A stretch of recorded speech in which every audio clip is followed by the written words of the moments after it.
Hi hello എല്ലാവർക്കും നമ്മുടെ പുതിയൊരു വീഡിയോയിലേക്ക് സ്വാഗതം. അപ്പം ഇന്ന് നല്ല അടിപൊളിയായിട്ടൊരു ബ്രേക്ക്ഫാസ്റ്റ് ആട്ടോ, വളരെ ഈസി ആയിട്ട് ഉണ്ടാക്കിയെടുക്കാൻ പറ്റുന്നതാണ്. അപ്പോൾ അതിൻ്റെ റെസിപ്പി ഞാനിവിടെ പറയാം കേട്ടോ. അപ്പോൾ എല്ലാവരും ഒന്ന് ട്രൈ ചെയ്ത് നോക്കുക, ഉണ്ടാക്കിയിട്ട് നിങ്ങളുടെ ആ ഒരു കമൻസൊക്കെ ഒന്ന് അറിയിക്കുക കേട്ടോ. ഇതിൽ പ്രധാനമായിട്ട് നമ്മൾ യൂസ് ചെയ്തിരിക്കുന്നത് ചെറുപയറാണ്. ഈ ഒരു ദോശയിൽ നാഴി ചെറുപയറാണ് എടുത്തിരിക്കുന്നത്. അതിൽ 1/4 നാഴിയോളം നമ്മൾ ഉഴുന്ന് ചേർക്കുന്നുണ്ട്. അത് രണ്ടും നന്നായിട്ട് കഴുകി 3-4 വട്ടം കഴുകി വൃത്തിയാക്കിയതിന് ശേഷം ഒരുമിച്ച് തന്നെ വെള്ളത്തിൽ അത് കുതിർത്തി വെക്കുക.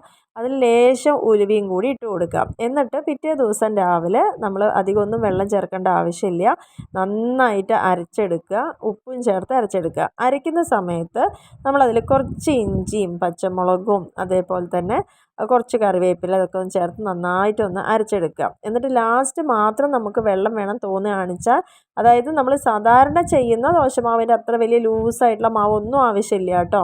ചെറിയ രീതിയിൽ മാത്രമേ വെള്ളം ആവശ്യമുള്ളൂ. അത് ഒഴിച്ചതിന് ശേഷം സാധാരണ ദോശക്കല്ലിൽ തന്നെയാണ് ഞാൻ ചുട്ടെടുക്കുന്നത്. നമ്മൾ ഒരു തരത്തിലും കല്ലിൽ പറ്റി പിടിക്കുന്ന അവസ്ഥയൊന്നുമില്ല. അതിൽ നെയ്യോ അല്ലെങ്കിൽ എണ്ണയൊക്കെ യൂസ് ചെയ്തിട്ട് സാധാരണ ചുട്ടെടുക്കണ പോലെ തന്നെ ചെയ്യാം. അപ്പോൾ ദോശ നന്നായിട്ട് പരത്തിയതിന് ശേഷം ഞാനിവിടെ ചെറുതായിട്ട് അരിഞ്ഞെടുത്തിട്ടുള്ള വലിയ ഉള്ളി ഒരു 3-4 മുറിച്ച് വെച്ചിട്ടുണ്ടായിരുന്നു. അപ്പോൾ അതൊന്ന് മുകളിൽ ഒന്ന് നമുക്ക് തൂവി കൊടുക്കാം. അതിന് ശേഷം ആ ഒരു കയ്യിൽ വെച്ച് ഒന്ന് പ്രസ് ചെയ്ത് കഴിഞ്ഞാൽ അത് മാവിൽ നന്നായിട്ട് ചേർന്ന് കിട്ടും.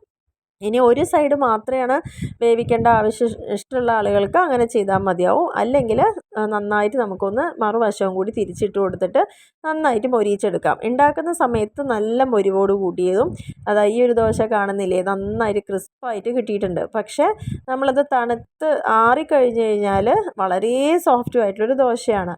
അപ്പോൾ നിങ്ങളെല്ലാവരും ഒന്ന് ട്രൈ ചെയ്ത് നോക്കുക. ഞാനിവിടെ അരിയൊന്നും ചേർത്തിട്ടില്ല. ആ ദോശ നിങ്ങൾക്ക് ഈ പറഞ്ഞ റെസിപ്പിയിൽ ഉണ്ടാക്കിയിട്ട് ഇഷ്ടപ്പെട്ടിട്ടില്ലെങ്കിൽ അത് ചെറിയ രീതിയിൽ ചെറുപയറിൻ്റെ അളവൊക്കെ ഒന്ന് കുറയ്ക്കാം. അതേപോലെ ചെറുതായി അരിയൊക്കെ ചേർത്ത് കുറച്ചും കൂടി ഇൻഗ്രീഡിയൻസ് ഒക്കെ ഒന്ന് മാറ്റിയിട്ട് അങ്ങനെയൊക്കെ നമുക്ക് ഉണ്ടാക്കിയെടുക്കാം കേട്ടോ. എന്ത് തന്നെയായാലും വളരെ ഹെൽത്തി ആയിട്ടുള്ളൊരു ബ്രേക്ക്ഫാസ്റ്റ് തന്നെയാണ്. ഇനി ഇതിൽ നമുക്ക് കോഴിമുട്ട പൊട്ടിച്ച് ഒഴിച്ചിട്ട് ഇതേപോലെ തന്നെ ഉള്ളിയും തക്കാളിയും അതേപോലെ തന്നെ പച്ചമുളകോ കരിവേപ്പിലൊക്കെ മുകളിൽ വിതറിയിട്ട് അങ്ങനെ ഉണ്ടാക്കിയെടുക്കാം. എന്നാലും നല്ല അടിപൊളിയായിട്ട് ഏതിൻ്റെ ഒപ്പം, അതായത് സാമ്പാർ, ചട്നി, ചമ്മന്തി, ഏതിൻ്റെ ഒപ്പം അടിപൊളിയായിട്ട് നമുക്ക് എടുക്കാൻ പറ്റുന്ന ഒരു ദോശ തന്നെയാണ് കേട്ടോ. അപ്പോൾ അതിന് ശേഷം ഞങ്ങളൊരു കല്യാണത്തിന് പോയിട്ടുണ്ടായിരുന്നു, ഒരു മഞ്ചത്തി കുട്ടിയുടെ കല്യാണത്തിന്. അപ്പോൾ ആ കല്യാണത്തിൻ്റെ വിശേഷങ്ങളൊക്കെയാണ് ഇവിടെ ഷെയർ ചെയ്തിരിക്കുന്നത്. അപ്പോൾ അതിൽ പ്രത്യേകിച്ച് പറയാനുള്ളതെന്ന് വെച്ച് കഴിഞ്ഞാൽ, എൻ്റെ ഒപ്പം വർക്ക് ചെയ്യുന്ന ടീച്ചറുടെ അനിയത്തിയുടെ കല്യാണമായിരുന്നു. അപ്പോൾ ഞങ്ങൾ കുറച്ച് സ്റ്റാഫും എല്ലാവരും കൂടിയിട്ട് പോയിട്ടുണ്ടായിരുന്നു. അപ്പോൾ അവിടെ കാണുന്ന കുറച്ച് സീനുകൾ മാത്രമാണ് കേട്ടോ അതിൽ കാണിക്കുന്നത്. എന്താണെങ്കിലും ഒരു കല്യാണ ദിവസം ശരിക്കും അതിലെ കൺട്രോൾ മുഴുവനായിട്ടും എടുക്കുന്നത് അല്ലെങ്കിൽ അത് മാക്സിമം യൂട്ടിലൈസ് ചെയ്യുന്നത് എനിക്ക് തോന്നുന്നു ഫോട്ടോഗ്രാഫേഴ്സാണ്. കാരണം അവർ പറയുന്ന പോലെയാണ് അന്ന് പയ്യനാണെങ്കിലും അല്ലെങ്കിൽ പോകുന്ന ആളുകൾക്കാണെങ്കിലും അത് നിൽക്കേണ്ടതും എങ്ങനെയാണൊക്കെ അവർ പറയുന്ന പോലെ മാത്രമേ അന്ന് ചെയ്യാൻ പറ്റും. അത് വെറുതെ പറയുന്നതല്ല കേട്ടോ.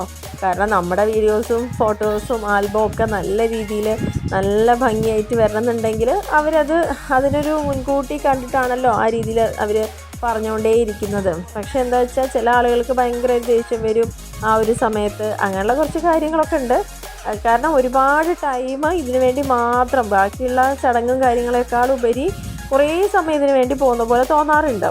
അപ്പോൾ അതുകൊണ്ട് തന്നെ അങ്ങനെയുള്ള കുറേ പ്രശ്നങ്ങളും ഇപ്പോഴും അവരായിട്ട് അടികൂടുന്ന ആളുകളൊക്കെ ഉണ്ടായിട്ടുണ്ട് കേട്ടോ. എന്നാലും നല്ല അടിപൊളിയായിട്ട് നല്ല സ്റ്റേജ് ഡെക്കറേഷനും കാര്യങ്ങളൊക്കെ ഉണ്ടായിരുന്നു. നല്ല രീതിയിൽ നല്ല ഭംഗിയുള്ള കല്യാണ ചെക്കനും പെണ്ണുമായിരുന്നു.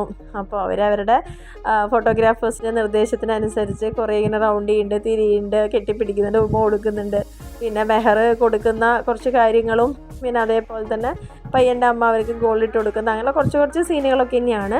എന്തായാലും നല്ല അടിപൊളി വൈബായിരുന്നു. കുട്ടികളെ കുറേ ഡാൻസും കാര്യങ്ങളൊക്കെ ചെറിയ രീതിയിലുണ്ടായിരുന്നു. എല്ലാവരും നല്ലോണം ക്ലാപ്പ് ചെയ്തുകൊണ്ട് അവർ പരമാവധി ആ വീഡിയോസിനൊക്കെ നല്ല കളർഫുൾ ആക്കിക്കൊണ്ടിരിക്കുകയായിരുന്നു കേട്ടോ. എന്തായാലും വയറ് നിറച്ച് നല്ലൊരു ബീഫ് ബിരിയാണിയും അതേപോലെ തന്നെ മന്തി റൈസൊക്കെ കഴിച്ച് ഞങ്ങളങ്ങനെ അവിടെ നിന്ന് ഇറങ്ങി. എന്തായാലും നവ ദമ്പതികൾക്ക് എല്ലാവിധ ആശംസകളും നേർന്നുകൊണ്ട് തന്നെ നമ്മളുടെ അന്നത്തെ ഒരു ദിവസം അവിടെ കഴിയുകയാണ്. അപ്പോൾ ഇതൊരു കുഞ്ഞു വീഡിയോ ഞാൻ നേരത്തെ പറഞ്ഞിട്ടുണ്ടായിരുന്നു. ഈ 2-3 കാര്യങ്ങൾ മാത്രമേ ഇതിൽ ഉൾപ്പെടുത്തിയിട്ടുള്ളൂ. അപ്പോൾ അതിൽ പ്രധാനമായിട്ടും ഒന്ന് നമ്മുടെ ബ്രേക്ക്ഫാസ്റ്റ് അങ്ങനെ കാണിച്ചു തന്നു മാത്രമേ ഉള്ളൂ. പിന്നെ അതിന് ശേഷം പിന്നെ ഈ ഉച്ചയ്ക്ക് ഒരു ഫംഗ്ഷനായിരുന്നു. പിന്നെ വൈകുന്നേരം വന്നിട്ടുള്ള കാര്യങ്ങളൊന്നും നമ്മളിതിൽ ഇട്ടിട്ടില്ല. ആകെ കുറച്ച് കാര്യങ്ങൾ മാത്രം കാണിച്ചുകൊണ്ടുള്ളൊരു ചെറിയൊരു വീഡിയോ ആണ് കേട്ടോ. അപ്പോൾ എന്തായാലും വീഡിയോ ഇഷ്ടപ്പെടുകയാണെങ്കിൽ തീർച്ചയായിട്ടും ലൈക്ക് ചെയ്യാനും കമൻറ്റ് ചെയ്യാനും ഷെയർ ചെയ്യാനൊന്നും മറക്കരുത്.